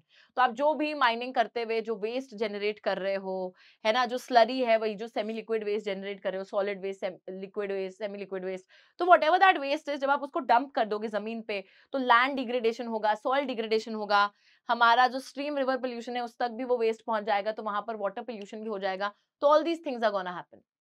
इसी वजह से बच्चों, हम सभी को पता है कि ये सब खतरे तो बन रहे हैं, बट उसी के साथ इन सभी मिनरल्स को कंजर्व करने की, प्रोटेक्ट करने की भी काफी ज्यादा जरूरत बनती है। बिकॉज देखिए, they are a very indispensable part of our life. हमारी लाइफ बिना मिनरल्स के पॉसिबल नहीं है। और स्ट्रॉन्ग डिपेंडेंस है इंडस्ट्रीज की, एग्रीकल्चर की, मिनरल डिपॉजिट्स पर और सब्सटेंसेस जो कि उनसे मैन्युफैक्चर होते हैं उन पर। Total volume of workable mineral deposits is an insignificant fraction which is only 1% of the earth's crust. हम लोग क्या देखते हैं कि हम लोग काफी ज्यादा निर्भर हैं। किस चीज पे हम काफी ज्यादा निर्भर हैं? हम लोग, हमारी जो इंडस्ट्री है, एग्रीकल्चर है, ये सभी लोग मिनरल्स पे बहुत ज्यादा निर्भर है। मतलब एग्रीकल्चर प्रैक्टिस करने के लिए भी आपको मिनरल्स चाहिए, इंडस्ट्री को भी मिनरल्स चाहिए, बहुत ज्यादा डिपेंडेंस है। तो कोई भी इकोनॉमिक एक्टिविटी समाज में तभी तक चल पाएगी, सोसाइटी में कोई भी इकोनॉमिक एक्टिविटी तभी तक हो पाएगी जब तक मिनरल्स रहेंगे। तो बहुत ज्यादा इंपॉर्टेंट है मिनरल्स और मिनरल से बनाया जाने वाला सामान। टोटल वॉल्यूम वर्केबल मिनरल, जिससे कि हम जिसको काम में ला सकते हैं, तो वो एक बहुत ही छोटा फ्रैक्शन है ऑफ द अर्थ्स क्रस्ट। तो जिस मिनरल को हम एक्सट्रैक्ट कर सकते हैं, यूज में ला सकते हैं, that is just 1% of the earth's crust. Rates of replenishment are relatively small in comparison to the present rate of consumption. उसी के साथ एक और बड़ी दिक्कत ये है कि आप जिस रेट पे मिनरल्स को कंज्यूम कर रहे हो, वो रेट काफी ज्यादा तेज है इन कंपैरिजन टू देयर रीप्लेनिशमेंट। जितनी तेजी से वो रीप्लेनिश नहीं हो रहे उतनी ज्यादा तेजी से आप उन्हें यूज कर दे रहे हो। एंड बच्चों आप सभी को पता होना चाहिए कि जो मिनरल्स हैं ये एक नॉन रेन्यूएबल रिसोर्स है। क्या है ये? नॉन रेन्यूएबल है, मतलब अगर एक बारी खत्म हो गए इनके डिपॉजिट्स तो फिर दोबारा नहीं आएंगे, खत्म ही हो जाएंगे। तो एक तो ओनली 1% ऐसे अर्थ के क्रस्ट का हिस्से पे ये मौजूद है जो कि हम जिसको काम में ला सकते हैं, जिसको हम यूज कर सकते हैं। और दूसरी चीज ये है कि हम इनको यूज कर रहे हैं बहुत तेजी से, उतनी तेजी से ये रिप्लेनिश नहीं हो रहे, उतनी तेजी से रेन्यू नहीं हो रहे जितनी तेजी से हम इनको यूज कर दे रहे हैं। तो that is a very big problem, a very major problem that we are facing. Mineral resources finite है, मतलब लिमिटेड है। फाइनाइट का मतलब है कि लिमिटेड है, एंड नॉन रेन्यूएबल है, मतलब एक बार खत्म हो गए तो फिर रेन्यू नहीं हो पाएंगे। ठीक है, तो ये दिक्कत है इनके साथ। Continued extraction of ores leads to increasing cost as mineral extraction comes from greater depths along with decrease in quality. साथ ही में बच्चों एक और बात बोली जा रही है, सपोज ये एक एरिया है, यहाँ पर ये सरफेस है, ठीक है, यहाँ पे मिनरल था, यहाँ पे मिनरल था, यहाँ पे मिनरल था। अब आपने क्या करा, ये वाले मिनरल्स को एक्सट्रैक्ट कर लिया, ये वाले मिनरल्स को भी आपने एक्सट्रैक्ट कर लिया, ठीक है। अब जितनी ज्यादा आप गहराई में, जितनी ज्यादा डेप्थ में आप मिनरल को जाकर एक्सट्रैक्ट करोगे तो वहां पर आपको कॉस्ट जो है, मतलब पैसा बहुत ज्यादा लगेगा, कॉस्ट बहुत ज्यादा लगेगी। साथ ही में क्वालिटी में भी वो मिनरल आपको खराब मिलता रहेगा, क्वालिटी बहुत खराब मिलेगी उस मिनरल की जितनी ज्यादा डेप्थ से आप एक्सट्रैक्ट करोगे। तो वो ना इकोनॉमिकली वायबल ऑप्शन नहीं है कि हम बोले कि यार चलो और डेप्थ में जाकर एक्सट्रैक्ट करते हैं, कर तो लोगे लेकिन पैसा ज्यादा लग जाएगा और उतनी अच्छी क्वालिटी का मिनरल आपको मिलेगा नहीं, तो उसका कोई फायदा नहीं है। कोई फायदा नहीं है कि मैंने भाई 2 करोड़ लगा दिया और मेरे को जो है 50,000 का मिनरल मिल रहा है, तो दैट्स ऑफ नो यूज, है ना, वो वाली चीज है। तो कॉस्ट ज्यादा लगेगी, उतनी अच्छी क्वालिटी का मिनरल वो आएगा नहीं, इसलिए कोई फायदा नहीं है उस चीज का। दैट इज वाई बच्चों हमें अपने मिनरल्स को काफी ज्यादा संभल कर इस्तेमाल करने की जरूरत है। That is the need for conservation of minerals. Okay, steps क्या है, तो हमें किस तरीके से इनको कंजर्व करना है। सबसे पहले मिनरल्स को एक प्लान्ड और सस्टेन्ड मैनर में यूज करना है, मतलब प्लानिंग के साथ चलो कि जितने जितने रह गए हैं उसको एक प्लान तरीके से यूज करो कि अभी थोड़ा ही यूज करेंगे फिर थोड़ा यूज करेंगे, ठीक है। प्लानिंग और सस्टेनेबल, सस्टेनेबल मैनर होता है कि रिसोर्सेज को इस तरीके से यूज करना कि आज की जनरेशन भी यूज कर सके और प्रेजेंट जनरेशन के लिए भी वो खत्म ना हो जाए, उनके लिए भी ऐसा ना हो जाए कि खत्म ही हो गए भाई रिसोर्सेज, ठीक है। तो वो नहीं होना चाहिए, सस्टेनेबल तरीके से यूज करना है। Improved technologies need to be constantly evolved to allow the use of low grade ores at lower cost. साथ ही में हमें जो है improved technology का नीड लगेगा to allow the use of low grade ores at lower cost. ठीक है, तो हमें यहाँ पर क्या चाहिए कि जो लो ग्रेड ओर्स हैं, मतलब अभी बताया था ना कि जितनी डेप्थ में जाओगे उतनी घटिया क्वालिटी का वो ओर आपको मिलेगा। तो जो लो ग्रेड ओर है उनको सस्ते से सस्ते में एक्सट्रैक्ट करने के लिए टेक्नोलॉजी को बेहतर बनाना पड़ेगा। कुछ ऐसी टेक्नोलॉजी लानी पड़ेगी कि हम कम से कम पैसा लगाकर उन लो ग्रेड ओर्स को भी एक्सट्रैक्ट कर सकें। रिसाइकल करना पड़ेगा, फिर से जो है उसको यूज में लाना पड़ेगा मेटल्स को जो खराब हो गए हैं, या स्क्रैप मेटल्स जो हैं, जो वेस्ट है या जो दूसरे सब्स्टिट्यूट्स हैं उनका इस्तेमाल करना पड़ेगा। तो these are very very important steps कि हम कैसे मिनरल्स को कंजर्व कर सकते हैं। तो प्लानिंग और सस्टेनेबल तरीके से चलो, साथ ही में नई टेक्नोलॉजी लेकर आओ जिससे कम लागत में हम जो है ज्यादा डेप्थ में जाके लो ग्रेड ओर्स को एक्सट्रैक्ट कर सकें। एंड रिसाइकल करो, रीयूज करो, वो सारी चीजें करो, ठीक है, या दूसरा कोई सब्स्टिट्यूट ढूंढो उसकी जगह पर कोई दूसरा मिनरल जिसका हम इस्तेमाल कर सकें। तो वो सारी चीजें हमें ढूंढनी पड़ेंगी। अब बच्चों यहाँ पर हमारा ये तो टॉपिक खत्म होता है, अब आते हैं एनर्जी रिसोर्सेज की कहानी पर। हमने पढ़ा था कि एक मिनरल्स है एनर्जी मिनरल्स, एनर्जी रिसोर्सेज है ना, जहां से हमें एनर्जी डिराइव हो रही है। दो टाइप के एनर्जी रिसोर्सेज होते हैं, एक होते हैं कन्वेंशनल, एक होते हैं नॉन कन्वेंशनल। अब कन्वेंशनल का मतलब है ऐसे रिसोर्सेज, ऐसे मिनरल्स जो कि पुराने हैं और जो कि नॉन रेन्यूएबल है, मतलब जो एक टाइम के बाद खत्म भी हो जाएंगे और पुराने टाइम से चलते हुए आ रहे हैं, जैसे कोयला है, पेट्रोल है। आपकी गांव में तो दो और हैं, एक फायरवुड है, लकड़ी का भी लोग इस्तेमाल करते हैं चूल्हा जलाने के लिए, और काव डंग जो होती है ना, जो गाय के गोबर के उपले होते हैं तो उनका भी लोग यूज करते हैं। तो यही वाली बात करी जा रही है कि फायरवुड और कैटल डंग ये तो सारी चीजें गांव में यूज होती हैं, साथ ही में कोयला है, पेट्रोल है, नेचुरल गैस है, इलेक्ट्रिसिटी है, ये सारे हमारे एनर्जी कन्वेंशनल रिसोर्सेज हैं जो कि नॉर्मली यूज करे जाते हैं, पुरानी चीजें हैं। और नॉन कन्वेंशनल है जो नए नए एनर्जी रिसोर्सेज हमारे पास आ गए हैं, जैसे कि solar energy, wind energy, tidal energy, geothermal energy, biogas, atomic energy, ये सारी चीजें। तो these are newer methods and these are sort of substitutes. ये सारी चीजें क्या है, सब्स्टिट्यूट्स के तौर पे आ गए हैं कि भाई कल को आपके सारे नॉन रिन्यूएबल रिसोर्सेज अगर खत्म हो गए तो कैसे गुजारा करेंगे। तो कोई ना कोई सब्स्टिट्यूट तो होना चाहिए बच्चों, जो कि इन्वायरमेंट के लिए भी फ्रेंडली हो, जिससे हम एनर्जी जनरेट भी कर सकें। और कल को अगर हमारे पास कन्वेंशनल रिसोर्सेज नहीं रहते तो कोई तो ऑप्शन होना चाहिए अपनी एनर्जी रिक्वायरमेंट्स को पूरा करने का। तो इन पे काम चल रहा है, धीरे धीरे हम इनको यूटिलाइज करने की कोशिश कर रहे हैं। These are sort of substitutes, newer methods of generating energy. तो अभी इनको भी देखने वाले हैं, लेकिन सबसे पहले हम लोग अपने कन्वेंशनल सोर्सेज ऑफ एनर्जी की बात करेंगे। सबसे पहला आता है आपका coal, most abundantly available fossil fuel. सबसे ज्यादा क्वांटिटी में अगर कोई फॉसिल फ्यूल मौजूद है तो वो है कोयला, यानी कि कोल। uses of power generation, supply energy to industries as well as to for domestic needs। बच्चों क्या क्या यूज है कोयले का या कोल का। तो आप कोयले का इस्तेमाल करते हो इलेक्ट्रिसिटी या फिर एनर्जी जनरेट करने के लिए, पावर जनरेट करने के लिए, एनर्जी जो है इंडस्ट्रीज तक पहुंचाने के लिए और डोमेस्टिक नीड्स के लिए भी, है ना। तो घर बार के लिए एनर्जी रिक्वायरमेंट पहुंचाने के लिए और इंडस्ट्रीज तक एनर्जी रिक्वायरमेंट पहुंचाने के लिए तो कोयले का इस्तेमाल करा जाता है। फॉर्मेशन कैसे हुआ था कोल का, तो compression of plant material over millions of years. तो बच्चों जो प्लांट डिकेड प्लांट मटेरियल होता है वो प्लांट मटेरियल कंप्रेस होता रहा, है ना, ऐसे दबता गया सॉइल के अंडर, और कंप्रेशन होते होते होते वो कोयले में तब्दील हो गया। ठीक है, बहुत से अलग अलग फॉर्म्स में कोल पाया जाता है depending upon the degrees of compression, the depth and the time of burial. यानी कि कितना ज्यादा कंप्रेस्ड है, जहां पर कोयला दबा हुआ है वहां पर कितना ज्यादा उसके ऊपर कंप्रेशन है, कितना ज्यादा दबाव है।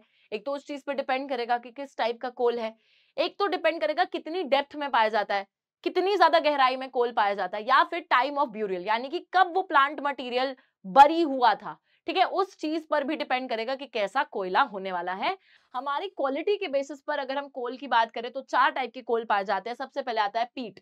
पीट जो कोल है सबसे ज्यादा घटिया क्वालिटी का कोल है, क्योंकि बच्चों जो डीकेइंग प्लांट्स थे इन स्वॉम्प्स, जो दलदल वाले इलाके होते हैं ना, वहां पर जो प्लांट मटेरियल डीके हो गया उससे बना पीट।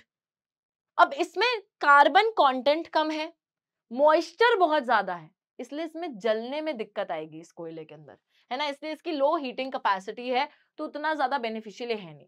उसके बाद आता है लिग्नाइट, ये भी एक लो क्वालिटी का लो ग्रेड का ब्राउन कोयला है, ब्राउन है, ब्लैक भी नहीं है, which is soft and high moisture. इसमें भी हाई मॉइस्चर है और बहुत ही सॉफ्ट है। एंड प्रिंसिपल लिग्नाइट, यहाँ जो लिग्नाइट रिजर्व्स अगर पाए जाते हैं कहाँ पर, नेवेली तमिलनाडु के अंदर, और इनसे जो है इलेक्ट्रिसिटी जनरेशन करा जाता है। ऐसा नहीं है कि बिल्कुल ही यूजलेस है, पाए जाते हैं तो इनसे इलेक्ट्रिसिटी जनरेट करी जाती है नेवेली तमिलनाडु में। उसके बाद नेक्स्ट है बच्चों फॉर्म, यहाँ पर क्वालिटी के बेसिस, देखो किस बेसिस पे हम बता रहे हैं, क्वालिटी के बेसिस पर, या तो जितनी डेप्थ में बरी हुआ है, जितनी पुराना बरी हुआ है, जितना ज्यादा कंप्रेस्ड है उतना बढ़िया कोल होगा, है ना, तो उस हिसाब से क्वालिटी बताई जा रही है। फिर है बिटुमिनस। बिटुमिनस कोल की अगर बात करी जाए तो ये ऐसा कोल है which was buried deep, subjected to increased temperature, most popular coal in commercial use. तो ये काफी ज्यादा गहराई में बरी हुआ कोल है, बहुत ज्यादा नीचे बरी हुआ कोल है, एंड इसको जो है अर्थ का इंक्रीज टेम्परेचर फेस करना पड़ा था तो काफी कंप्रेस हो गया है। तो बहुत अच्छी क्वालिटी का कोल है, सबसे ज्यादा पॉपुलर कोल है कमर्शियल यूज के लिए। तो बच्चों जो भी कमर्शियल यूज है, जब हम पैसे के लिए इलेक्ट्रिसिटी वगैरह प्रोवाइड कर रहे हैं, कुछ भी कर रहे हैं, तो उसमें बिटुमिनस कोल का काफी ज्यादा इस्तेमाल किया जाता है। मेटलर्जिकल कोल भी एक बहुत अच्छी क्वालिटी का बिटुमिनस कोल ही होता है, जिसकी स्पेशल वैल्यू है for smelting iron in blast furnaces.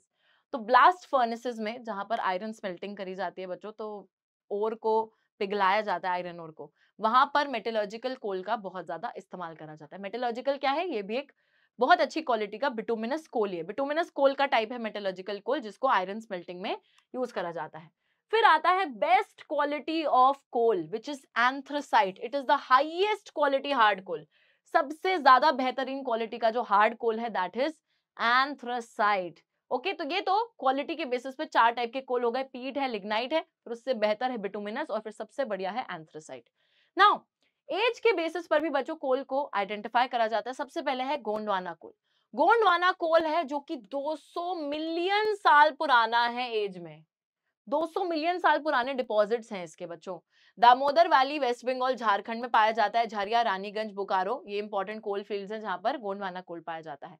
Godavari, Mahanadi, Son, Wardha valleys में भी, तो ये जितनी भी नदियों की वैलीज है वहां पर भी कोल डिपॉजिट्स पाए जाते हैं। टर्शरी कोल की बात करें तो ये डिपॉजिट्स उतने पुराने नहीं हैं, 55 साल पुराने डिपॉजिट्स हैं। और कहां पर पाया जाता है ये? नॉर्थ ईस्टर्न स्टेट जो है मेघालय, आसाम, अरुणाचल प्रदेश और नागालैंड का, वहां पर टर्शरी कोल पाया जाएगा। फिर बच्चों नेक्स्ट कन्वेंशनल सोर्स पे आ जाते हैं। This is number 2 which is petrol. तो यहाँ पर भगाले पेट्रोल से, है ना। पेट्रोल की जरा बात कर लेते हैं। जब पेट्रोल की मैं बात करती हूँ तो ये देखो क्या करता है petrol. It provides fuel for heat, lighting, lubricant for machinery, raw material for a number of manufacturing industries.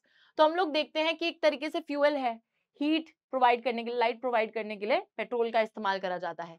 Lubricant for machinery, यानी कि बच्चों मशीनें जो हैं स्मूथली फंक्शन करे तो उसके लिए एक लुब्रिकेंट की तरह भी इसको यूज करा जाता है। साथ ही में बहुत सी इंडस्ट्रीज में एज अ रॉ मटेरियल इससे जो है और भी अलग अलग चीजों को प्रोड्यूस करा जाता है, तो एज अ रॉ मटेरियल इसको बहुत सारी इंडस्ट्रीज यूज करती हैं। पेट्रोलियम रिफाइनरीज एक नोडल इंडस्ट्री है बच्चों, मतलब एक सॉर्ट ऑफ बेसिक इंडस्ट्री है, बिकॉज पेट्रोलियम जो है वो बहुत अलग अलग इंडस्ट्रीज यूज करती हैं। सिंथेटिक टेक्सटाइल बनाने के लिए, जैसे नायलन वगैरह बनाने के लिए इंडस्ट्रीज पेट्रोल का यूज करती हैं। फर्टिलाइजर इंडस्ट्रीज पेट्रोल का यूज करती हैं। बहुत सी केमिकल इंडस्ट्रीज पेट्रोल का यूज करती हैं to produce other things. So because a lot of industries are using petrol as a raw material in the production of other goods, that is why it is known as a nodal industry। मतलब एक basic industry है जिससे बहुत से अलग अलग products हम बना रहे हैं, ठीक है, इसलिए इसको एक नोडल इंडस्ट्री बोला जाता है। आगे चले तो पेट्रोल पाया कैसे जाएगा, अकरेंस कैसी है इसकी? एंटीक्लाइन्स और फॉल्ट ट्रैप्स में पाया जाता है। अब एंटीक्लाइन क्या होती है देखो, तो बच्चों इस तरीके से, है ना, तो जो ये वाला एरिया होता है, ये वाला ऊपर उठा हुआ जो एरिया है, इसको बोला जाता है एंटीक्लाइंस, है ना। ये वाले एरिया के अंदर पेट्रोल पाया जाएगा। या फिर जो फॉल्ट ट्रैप्स होते हैं, फॉल्ट ट्रैप्स क्या है? जैसे इस तरीके के जो गैप्स आ गए हैं क्रस्ट में, है ना, इन फॉल्ट ट्रैप्स में जमा हुआ होता है। तो एंटीक्लाइन वाले एरिया में या फिर फॉल्ट ट्रैप्स के अंदर जो है पेट्रोल पाया जाता है, रॉक्स में। Regions of folding anticlines domes occurs where oil is trapped in the crest of the uphold। तो यहाँ पर ना बच्चों ये ऑयल जैसे ट्रैप हो जाता है, जैसे इसके बीच में ट्रैप हो गया, ये इधर ट्रैप हो गया, फॉल्ट हो गया, है ना। फॉल्ट जैसे होता है, जैसे दो प्लेट्स इधर मूव करी तो एक फॉल्ट सा क्रिएट होता है, तो उस फॉल्ट के बीच में दबा पड़ा है या फिर एंटीक्लाइन जो बनी है वहां पर दबा पड़ा है पेट्रोल, इस तरीके से पाया जाता है। अब पाया कैसे जाएगा वो भी देखो। Oil bearing layer is a porous limestone और sandstone through which the oil में फ्लो। सबसे पहले इस चीज को समझते हैं। सपोज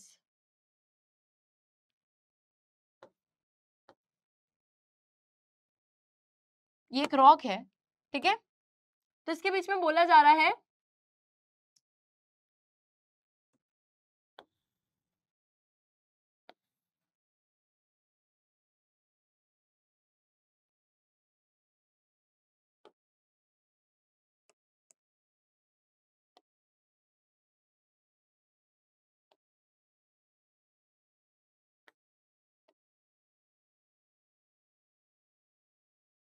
देखो ड्रॉ करके समझा रही हूँ ताकि तुम लोगों को बहुत अच्छे से समझ में आए। तो यहाँ पर क्या है देखो, ये जो पेट्रोल है ना, ये पेट्रोल है, ब्लू कलर का जो मैं बना रही हूँ ये पेट्रोल है। ऑब्वियसली पेट्रोल ब्लू कलर का नहीं होता है, लेकिन बच्चों मैं आपको सिर्फ कलर अलग देख लेना।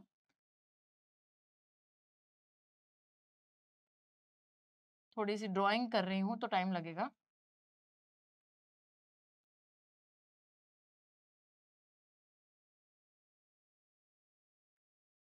तो देखिए ये वाली क्या है, ये वाली है एक नॉन पोरस लेयर। अरे रुको रुको,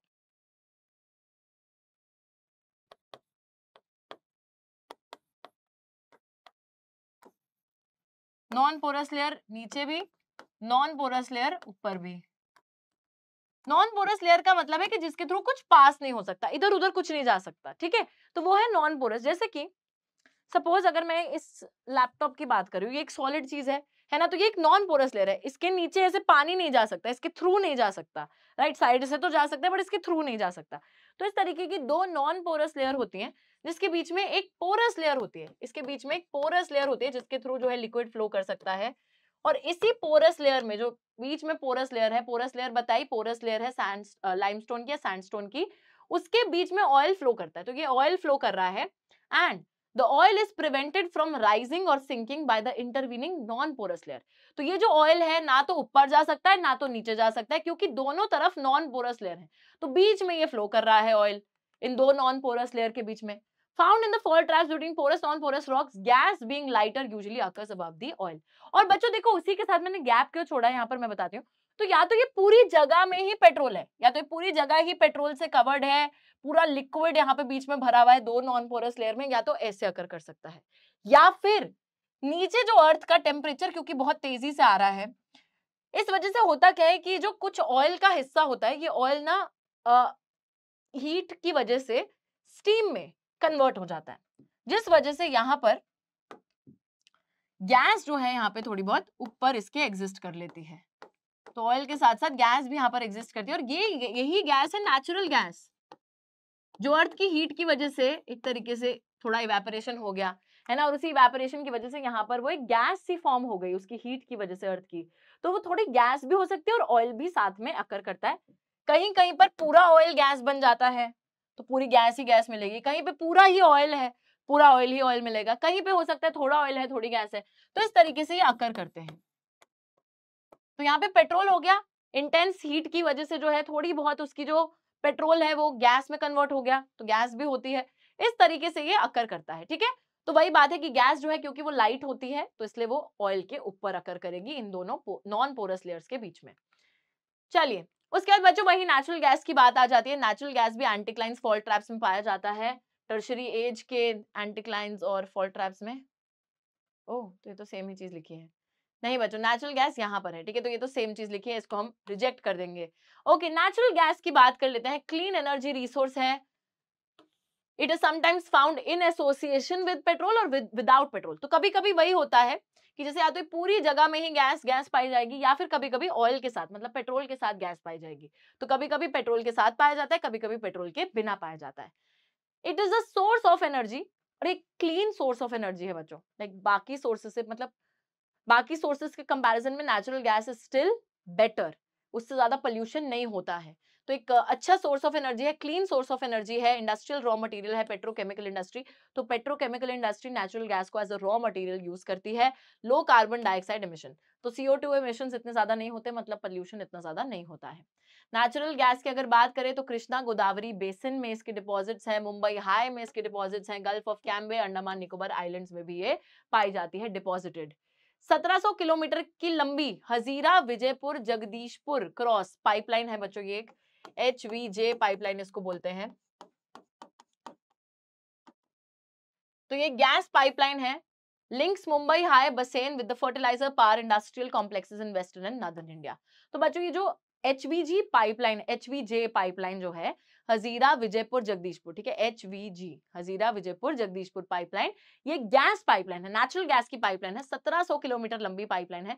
तो मुंबई हाई बसेन जहां पर एक तरीके से नेचुरल गैस पाई जा रही है, वहां से वो गैस को लिंक किया जा रहा है फर्टिलाइजर पावर इंडस्ट्रीज के साथ में, जहां जहां नेचुरल गैस की जरूरत है, तो पूरी पाइपलाइन के through natural gas in industries तक पहुंचा दी जाती है। वेस्टर्न और नॉर्दर्न इंडिया में जो जो ये इंडस्ट्रीज है वहां तक इस पाइपलाइन के थ्रू नेचुरल गैस को पहुंचा दिया जाता है।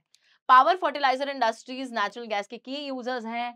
और बच्चों इसी गैस को जब कंप्रेस कर दिया जाता है तो CNG कंप्रेस नेचुरल गैस को भी बहुत से व्हीकल्स यूज करते हैं, और बहुत से लिक्विड फ्यूल्स को रिप्लेस करा है CNG ने, and CNG is also definitely a cleaner source, है ना, उससे भी कार्बन डाइऑक्साइड इमिशंस बहुत कम होते हैं और ज्यादा बेटर भी है। It is gaining popularity in the country today, तो आज हमारे देश में काफी ज्यादा पॉपुलर हो रहा है। उसके बाद नेक्स्ट कन्वेंशनल सोर्स आता है इलेक्ट्रिसिटी। दो टाइप की इलेक्ट्रिसिटी होती है बच्चों, हम अगर बात करें तो हाइड्रो और थर्मल, ठीक है, हाइड्रो और थर्मल इलेक्ट्रिसिटी, अभी बात करेंगे दोनों के बारे में। लेकिन उसी के साथ देखो यहाँ फर्स्ट लाइन क्या लिखी है, per capita consumption of electricity considered as an index of development for a country. Per person electricity का कंजम्पशन ये दर्शाता है कि आपका देश कितना डेवलप्ड है। तो बच्चों इसका क्या सिंपल सा मतलब ये है कि अगर आपके देश में पर कैपिटा कंजम्पशन जो है इलेक्ट्रिसिटी का वो सही रहेगा, दैट मीन्स उस देश में बिजली हर किसी को मिल रही है, बढ़िया तरीके से मिल रही है ना, और उससे यही पता चलेगा कि आपका देश डेवलप हो रहा है। बट वहीं पर अगर ये बात पता चले कि पर कैपिटा कंजम्पशन इलेक्ट्रिसिटी का काफी ज्यादा कम है, तो that is not a very very good indicator of a countries development. उससे नहीं ये पता चलेगा कि कंट्री कितनी ज्यादा डेवलप्ड है। पहला इलेक्ट्रिसिटी का फॉर्म है hydro electricity. Hydro electricity generate होती है फास्ट फ्लोइंग वाटर से, which is renewable resource. India has a number of multipurpose projects like Bhakra Nangal, Damodar valley, Kopili hydel project, जो कि हाइड्रो इलेक्ट्रिक पावर को प्रोड्यूस करते हैं। तो बच्चों, hydro electricity simply the electricity which is generated by water.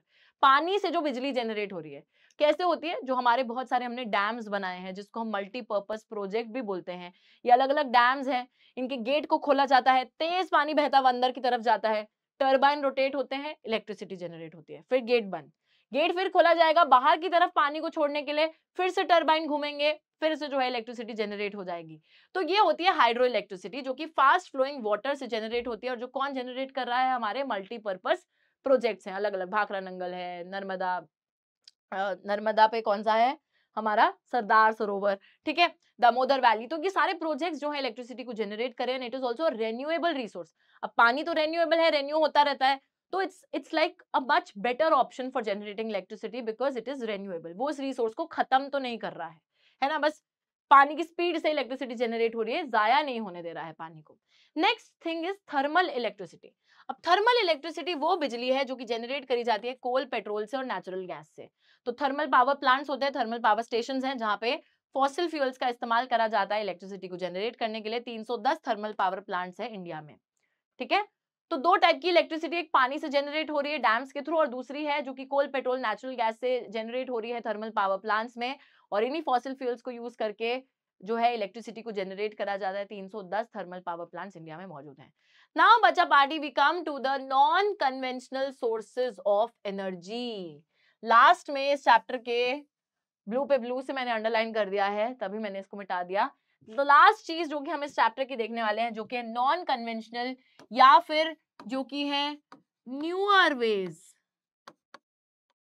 Newer veg है, नए तरीके हैं, सॉर्ट ऑफ सब्स्टिट्यूट्स हैं, और मैक्सिमम जो है रेन्यूएबल है। मैक्सिमम जो है रेन्यूएबल है बच्चों। तो हमें खुश होना चाहिए non conventional sources of energy को पढ़ते हुए। सबसे पहला तरीका है नॉन कन्वेंशनल में न्यूक्लियर या फिर atomic energy. Altering the structure of atoms, energy released in the form of heat used to generate electric power। तो बच्चों देखो, ये जो हमारे न्यूक्लियर पावर प्लांट्स होते हैं, ठीक है, यहाँ पर क्या होता है?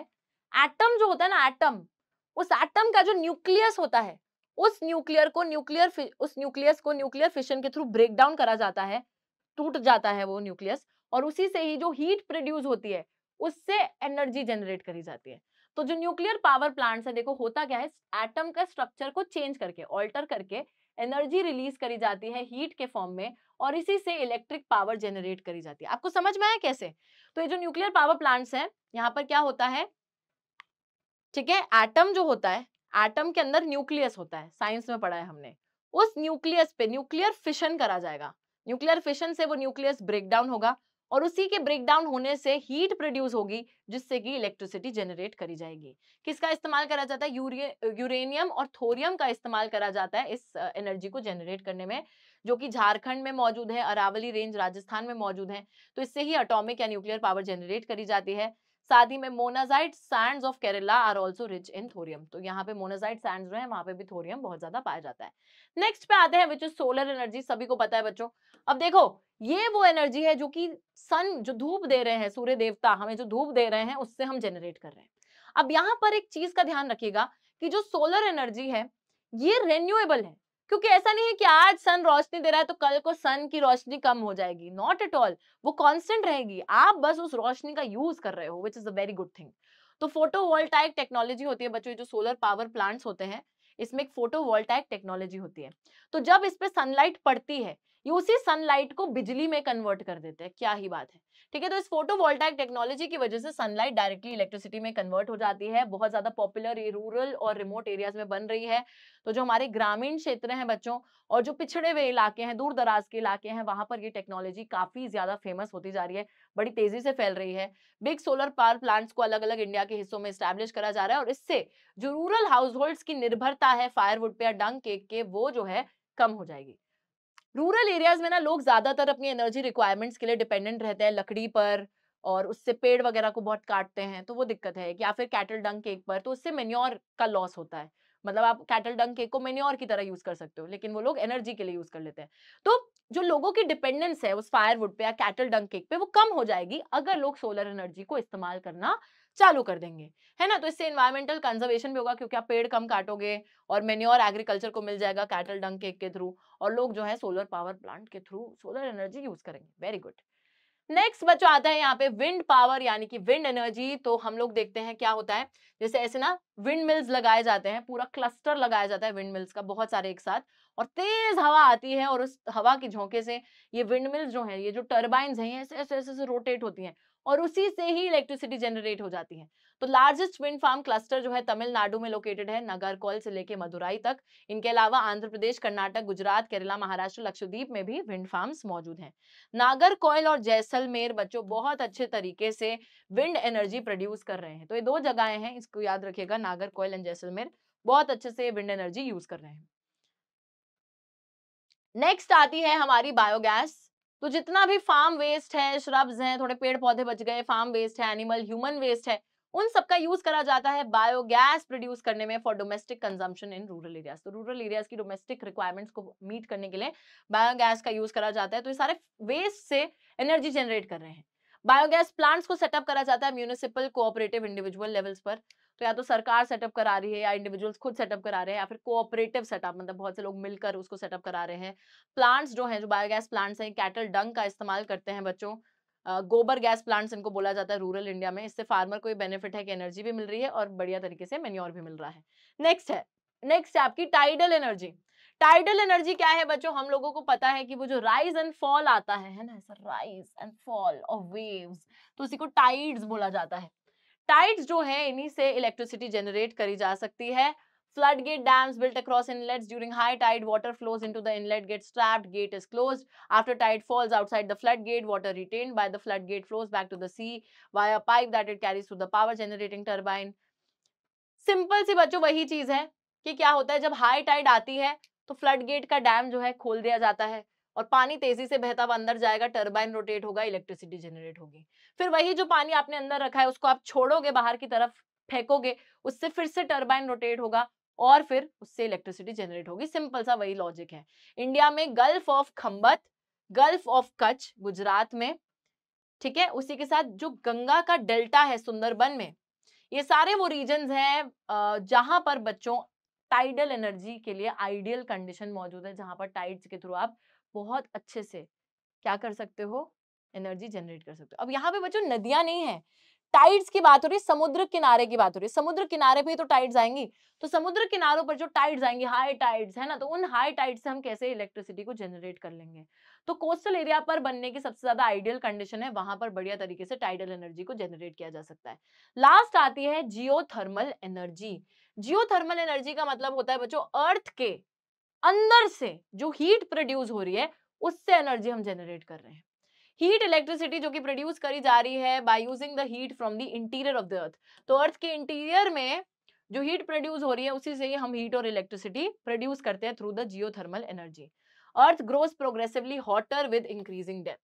तो बच्चों अब जितना ज्यादा, देखो आपको पता है कोर होता है, मैंटल होता है, क्रस्ट होता है, ये तो हमने सब पढ़ा है, और जितना ज्यादा हम अर्थ के डेप्थ में घुसते चले जाते हैं, उतना ही ज्यादा ये हॉट होता चला जाता है। हॉटनेस जो है अर्थ की वो बढ़ती चली जाती है। So groundwater in such areas absorbs the heat from the rocks and becomes hot. It is so hot that when it rises to the earth's surface, it turns into steam. This steam is used to drive turbines and generate electricity. देखो आपको यहाँ पे पता चलेगा, तो जितना ज्यादा depth में पानी होता है बच्चों, वो पानी अर्थ की हीट की वजह से गर्म होता जाता है, गर्म होता जाता है, बहुत ज्यादा गर्म हो गया, इतना गर्म हो गया। और आप सभी को पता है अगर आप पानी गर्म करोगे तो क्या होगा, वो पानी स्टीम में तब्दील हो जाएगा, है ना, वो पानी गैस में तब्दील हो जाएगा। वही चीज यहाँ पर होती है। अर्थ की हीट की वजह से ये पानी इतना ज्यादा गर्म हो जाता है कि जो भी थोड़े बहुत क्रैक्स वगैरह अर्थ की सरफेस पे मौजूद होते हैं, उन क्रैक्स के थ्रू ये स्टीम बनकर ऊपर की तरफ आने लगता है। और बच्चों वही स्टीम इतनी ज्यादा गर्म होती है कि उसी से ही टर्बाइंस रोटेट होते हैं और इलेक्ट्रिसिटी जनरेट हो जाती है। तो अर्थ के इंटीरियर की जो हीट है वो पानी को गर्म कर रही है, पानी स्टीम में बदल रहा है, स्टीम जो है टरबाइन रोटेट कर रही है और उसी से इलेक्ट्रिसिटी जनरेट हो रही है। दो एक्सपेरिमेंटल प्रोजेक्ट्स जो है उनको सेटअप करा गया है जियोथर्मल एनर्जी को जनरेट करने के लिए इंडिया के अंदर, पार्वती वैली मणिकरण के पास में हिमाचल प्रदेश में और पूगा वैली लद्दाख। तो ये बच्चों दो एक्सपेरिमेंटल प्रोजेक्ट्स हैं जहां पर देखो अभी चालू करा गया है, वहां कोशिश करी जा रही है जियोथर्मल एनर्जी को जनरेट करने की, क्योंकि नीड है। नीड क्यों है? क्योंकि हम लोग क्या कर रहे हैं, वेस्ट करते चले जा रहे हैं जो हमारे पास ऑलरेडी मौजूद रिसोर्सेज हैं उनको। That is why there is a need कि हम नए नए तरीके ढूंढे, नए नए तरीके बनाए जिसके थ्रू हम अपनी एनर्जी रिक्वायरमेंट्स को पूरा कर पाए। That is why we are doing such things. Okay, तो इसी के साथ बच्चों हमारा जो आज का पर्टिकुलर लेसन है वो हो जाता है कंप्लीट। और लास्ट में यही बोला जाता है कंजर्वेशन ऑफ एनर्जी रिसोर्सेज भी काफी ज्यादा इंपॉर्टेंट है। ये नहीं है कि अब हम नए तरीके ढूंढ रहे हैं तो पुरानों को खत्म कर दो, कोल पेट्रोल नेचुरल गैस अरे भाड़ में जाए तो हम इसे खत्म ही कर देंगे, ऐसा नहीं होना चाहिए बच्चों। ठीक है, वो भी अभी के लिए बहुत ज्यादा इंपॉर्टेंट है। अभी तक हमने नॉन कन्वेंशनल सोर्सेज को पूरे तरीके से यूज करना चालू नहीं करा है। अभी तक ऐसा नहीं है कि उन्होंने रिप्लेस कर दिया हो कन्वेंशनल सोर्सेज को। We are still experimenting, we are still in the process and till the time we are not fully equipped with utilising non conventional sources, हमें अपने कन्वेंशनल एनर्जी रिसोर्सेज को बचा कर रखना है और उन्हें ढंग से तरीके से इस्तेमाल करना है। और जितना ज्यादा इनको हम सेव कर सके, जितना ज्यादा इनको हम कंजर्व कर सके, उतना हमें इनको कंजर्व करना है। तो अगर ऐसा हो कि आप लोग ऐसे पानी खुला छोड़ दो, है ना, तो पानी को बंद करा करो। बिजली को ऐसे छोड़ दो, पंखा चल रहा है, आप किसी दूसरे रूम में चले गए, नहीं, बंद करो। ठीक है, अगर हो सके तो कार को पूल करके कहीं पर भी जाओ या फिर पब्लिक ट्रांसपोर्ट का इस्तेमाल करो, फ्यूल बचाओ उससे। तो ये सारी चीजें हमें करनी चाहिए रोजमर्रा की जिंदगी में बच्चों, जिससे कि हम लोग अपनी एनर्जी को सेव कर सकें। और energy saved is energy produced. क्या होता है ना, अभी ठंड में वो हीटर ऑन कर देंगे, गीजर, और गीजर को ऑन करने के बाद क्या होता है कि पानी गर्म होता जा रहा है और बस चल ही रहा है, नहीं नहीं, बिजली उससे भी वेस्ट जा रही है, राइट। उसी के साथ जब आप इंडिविजुअल कार्स में चढ़ जाते हो और जाते हो कहीं पर, तो उससे बहुत फ्यूल वेस्ट जा रहा है। पैदल जाओ या तो अगर पास की जगह में जाना है, कम से कम इस्तेमाल कीजिए, एनवायरनमेंट को साफ रखिए, because energy saved is energy produce. जितनी ज्यादा आप एनर्जी सेव कर रहे हो, दैट मीन्स एक तरीके से आपने प्रोड्यूस कर दी, एक्स्ट्रा प्रोवाइड कर दी, क्योंकि आपने सेव कर दी है बाकी, जिसको वेस्ट नहीं करा, राइट। सिंपल सी बात है कि नहीं। तो इसी के साथ बच्चों हम अपने चैप्टर को कर देते हैं complete. Thank you so much for actually being in the lecture throughout, and I will see you guys in the next lecture. तब तक के लिए take care and bye bye.